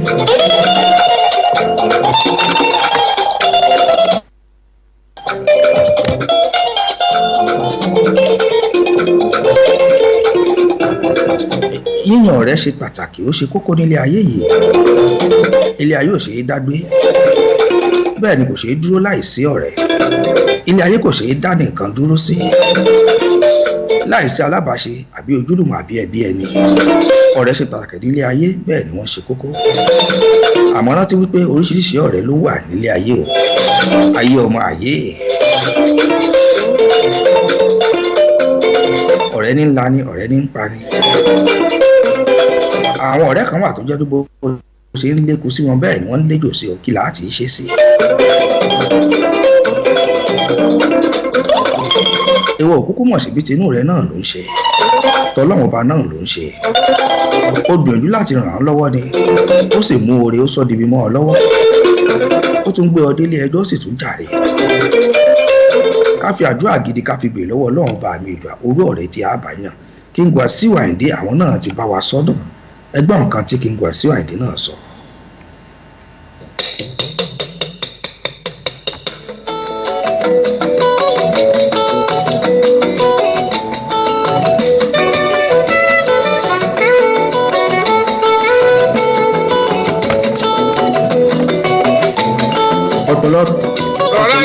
Ọ̀pọ̀lọpọ̀ ọ̀rẹ́ ló ti fi àṣírí rẹ̀ sí lọ́wọ́. Àmọ́ ṣe ló padà kó ọ síta bí ọmọ ọjọ́ mẹ́jọ ni. Ṣé bó rò pé o lè ní confidence inú rẹ̀ ni? Rọra ṣé o gbogbo rẹ tó o bá ṣe kò mà ní dibi mọ́ ọ lọ́wọ́.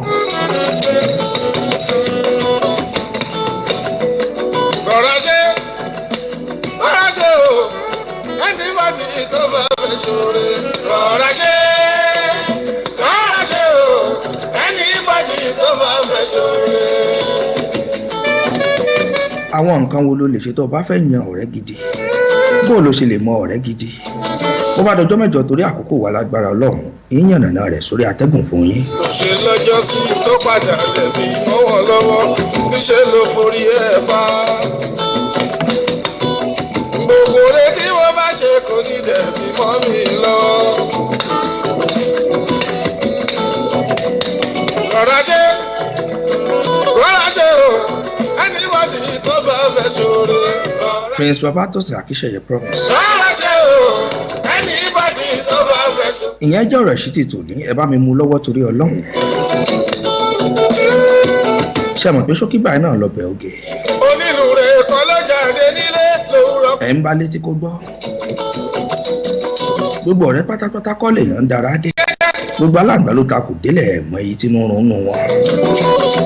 Ibi tó gbé ń lọ òrà aláboyún kò lè gbé títì tó ń jẹ ìrora tó sì tún ń parí. ibi tó ti ṣiṣẹ́ ibẹ̀ ló mú ọ̀rẹ́ rẹ lọ pé kóun náà lè rí jájẹ kó lè bá ẹbí kó lè bọ́ ara kóun náà lè mọ gba sálárì lóṣooṣù àmọ́ bó ṣe débẹ̀ tán ń ṣe ló tún ń gbẹ́ ọ lẹ́sẹ̀. rárá ṣe o anybody tó bá fẹ́ ṣòro. rántí wípé o ní ilé apá ọ̀tún wọn fojú rẹ wo ní ìmọ̀ràn ẹ̀ka nítòsí nígbà kẹ́ni máma ní máa náà tọkọ̀kan gangan. ẹ̀yin tẹ̀lé ṣe ń darapọ̀ mọ́ wa lórí ètò ẹ bá wa ṣe àìsíwọ̀ lóyún káwọn èèyàn kí wọ́n lè rí wọ̀. ọdínú rẹ̀ sí bá síbẹ̀ ó fẹ́ràn aláboyún lọ́wọ́ níbi tó gbé mèrè. Charles ọ̀kọ́ làwọn ẹ̀gbọ́n mi pàtàkì láti ìlú US lọ́hùn ó kíyín kíyín. sí kejì lálábò. ọ̀kan gbòógì làwọn náà jẹ́ nínú ká gbóhùn sáfẹ́fẹ́. àdìbòye bá kọ́ ajẹ́. bóre bá pọ̀ yóò dìbì mo sọ fún yín. ẹ ṣeun. ẹ ń bá létí kó gbọ́ o. lọ́wọ́ ìwọ̀nba ọ̀rọ̀ là á sọ fún ọmọlúwàbí bá dínú rẹ̀ yóò dòdìdì. tó ń kọjá. gbogbo aláǹgbá ló dakò délé àmọ̀ èyí tí ń rún. wọ́n bèrè pé ká ṣọ́ra wa nínú ọdún 2017 àní bọ́ sọ́wọ́ ayé o. láláboyún. àní bọ́ sọ́wọ́ ọ̀rẹ́ tí ó pani. àní bọ́ sọ́wọ́ ọ̀rẹ́ tí ó ṣekú pani. fọ̀rọ̀ yìí títí bá a bá sì fẹ́ ṣoore. ó ti lé ọba. fún àǹfààní tí ẹ fẹ́ pè mí sórí ẹ̀rọ ẹ lè pè mí wọlé báyìí náà mo ṣí ojú òpó lẹ́bẹ̀ bá ní nǹkan méjì mẹ́ta tẹ́ ẹ fẹ́ bá wa sọ. ẹjọ́ ó sọ̀rọ̀ ogún sẹ́kù o. ẹ pè mí sórí +44 2035 197611 tàbí +44 7555 988 739.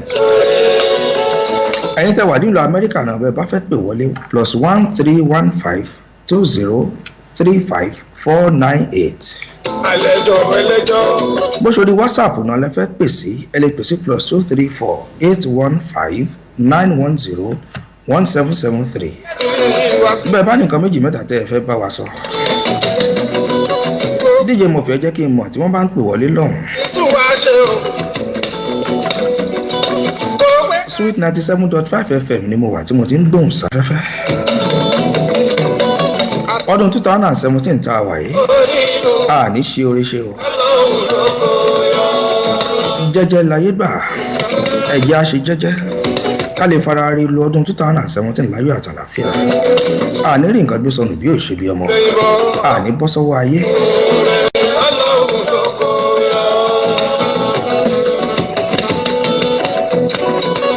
ọlọ́run bá mi ìdùn náà ló ń kó wáyọ bó ti ń kó wáyọ yóò túbọ̀ mọ́ kó wáyọ náà.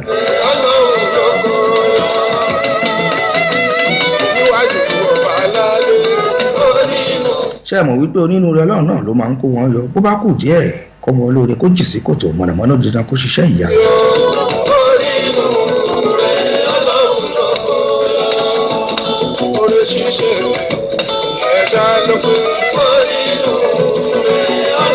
onínúure ọlọ́run ọba náà ni ó kó wọn yọ. ṣùgbọ́n kò pé èyí tí ó dẹ̀ bí ọlọ́run làwọn ẹgbẹ́ láyé bí ó. ẹ lè pè sórí +44 7555 988 739.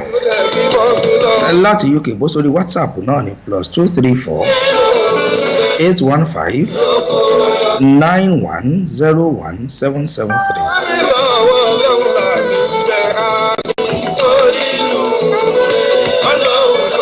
kásáré ṣe fàájì wákàtí márùn-ún díẹ̀ kó tó di wípé mo dágbére lórí ètò yìí náà ẹ jẹ́ n fi léyìí dán kí n sílẹ̀ fún yín àbí báwo lẹ ṣe fi.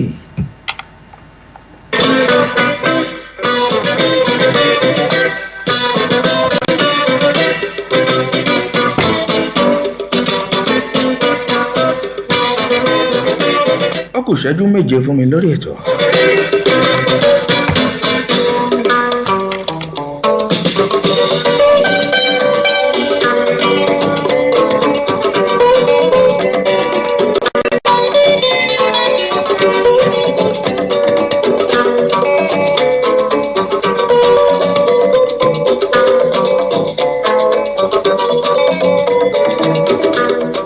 ọ̀gbẹ́ni Surajudeen Àjàlá láti Turkey mo kí yín o. láti Turkey lọ́hùn ni wọ́n ti ń bọ̀ wá Surajudeen Àjàlá. Olúwa ni mo jẹ́ ìrànlọ́wọ́ ẹ̀dá wá dúró.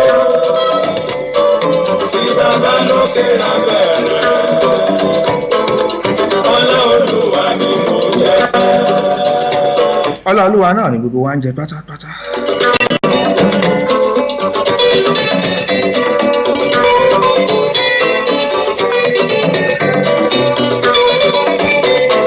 tó mo kí n lẹ́ṣọ̀ mo kí n tológun gbogbo ibikíbi tẹ́ bá ti láǹfààní láti máa wò wá. àárín ọlá àríkẹ́ ọlá bí wọn nínú. tó ẹ jẹ́ ká sáré gba ìpè iná wọ́n ń pè wá wọlé. hello dikola. hello. hello. hello. orúkọ yín bolẹ̀ ti ń pè. hello. hello orúkọ yín bolẹ̀ ti ń pè. hello. DJ mo fi ẹ bá wa gbé sókè. orúkọ yín bolẹ̀ ti ń pè wá. hello. hello orúkọ yín bolẹ̀ ti ń pè. hello. Hey.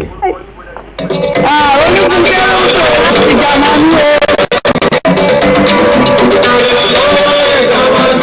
hello. Olùkúnjẹ́ ti ń pè. hello. ó dàbí gbogbo tó yẹn ò fẹ́ clear lónìí. hello bọ́lá ti ń pè wá ta ló ń sọ̀rọ̀. hello. hello orúkọ yín bọ́lá ti ń pè à ń gbọ́ yín kétékété. hello. hello à ń gbọ́ yín kétékété bọ́lá ti ń pè. hello.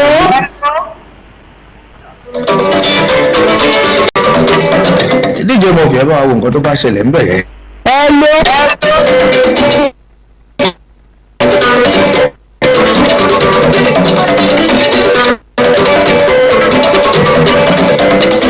gbogbo ẹni tó bá ń tọ̀wọ̀ létí ò bá wọlé ní gbogbo yẹn ẹ try whatsapp yìí +234-815-101-773.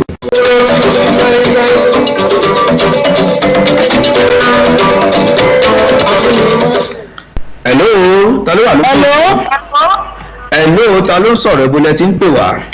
hello lóòtú o. mo kí yín o ẹ kú iṣẹ́ o. ẹ ti ń pè wá. ojú ọgbẹ́ gbogbo wa o ẹ gbọ́. àṣẹ bẹ́ẹ̀ olùkúnjẹ́ ló ń pè o láti Jámánì. orúkọ yín bo lẹ ti ń pè wá.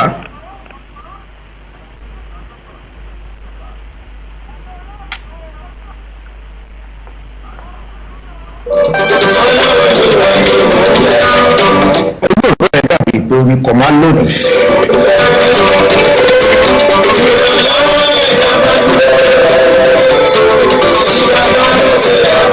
ẹ gbìyànjú kẹpẹ sórí whatsapp yìí náà +234-815-9101773. hello. hello. wọ́n láwọn ò lò ó. ọlọ́ọ̀lúwa náà ni gbogbo wa ń jẹ pátápátá. ẹ̀lú àgbọ̀ yín kètèkètè ń bolẹ̀ tí ń pè wá orúkọ yín. wọ́n láwọn ò lò ó.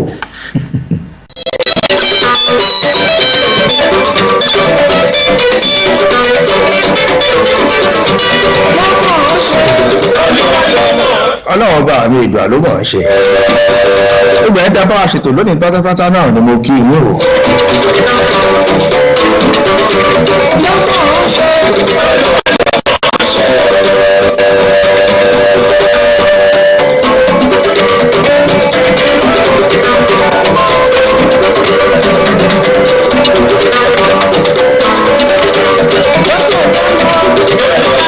ọlọ́wọ́ bá mi ìgbà náà ló jẹ̀dá lọ tó o. àárín lọ́jọ́ tẹ́bi ń pọ̀ láṣẹ ọlọ́wọ́ bá mi ìgbà. lórúkọ àwọn tá a jọ ṣètò lẹ́nìí DJ Murphy Omoloju Olodumare lórúkọ tèmi. ṣé ẹ mọ̀ wípé lọ́jọ́ mẹ́jọ náà lètò iná ń wá sétí ìgbọ́yìn aago 3 ní aago Nàìjíríà lọ́hùn aago 2 ní ti UK. ebi tí ibi tẹ́ ẹ bá wà ẹ̀ kakuléètì táìmù náà.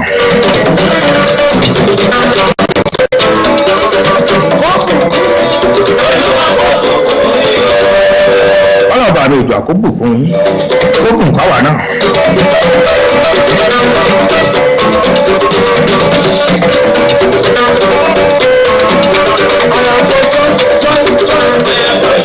so èmi náà am for joy joy. Chief Commander Ebenezer Obele ń gbọ́ yẹn nínú àwọn ohun tí wọ́n pè ní ọlá olúwa ni.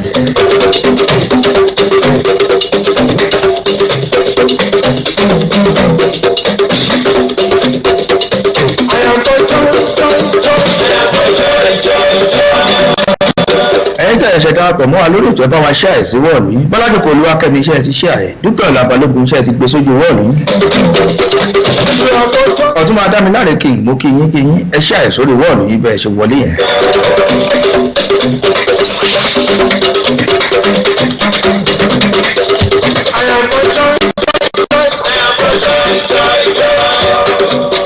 sẹ́ni tó lè báyọ̀ mi jẹ́ láyé sẹ́ni tó lè báyọ̀ mi jẹ́ láyé àyàfọ̀ àyàfọ̀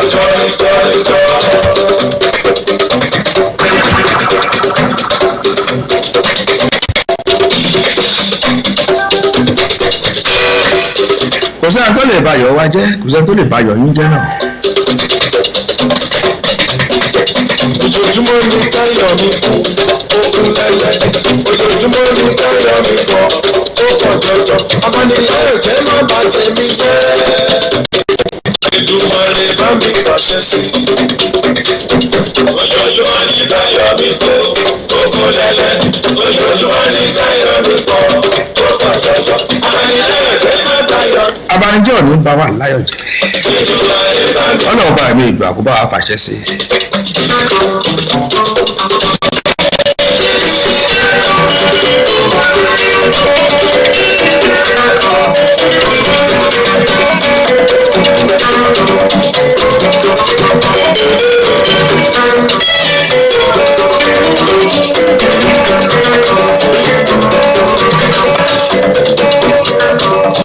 ní ọṣẹ ọlọ́bẹ̀ ṣe ẹ̀yin tẹ́ ẹ bá wa jẹ́ náà ẹ ṣeun wọ́n ti ń ṣẹ́jú sí wa ní yàrá agbára lọ́hùn lọ́jọ́ mẹ́jọ ká tún pàdé lórí ètò lágbára lọ́hùn ọba mi gbà nígbà tá a tún gbé àlejò pàtàkì wá sí etí gbọ́ yìí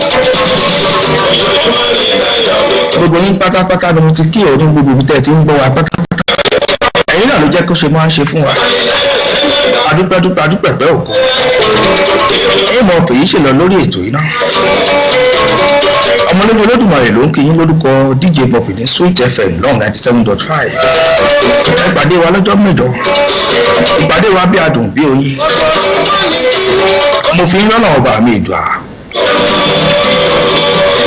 lọ́wọ́ kó bá mi ṣọ́ yín kó dáàbò bò yín kó bùkún fún yín kó pa yín mọ́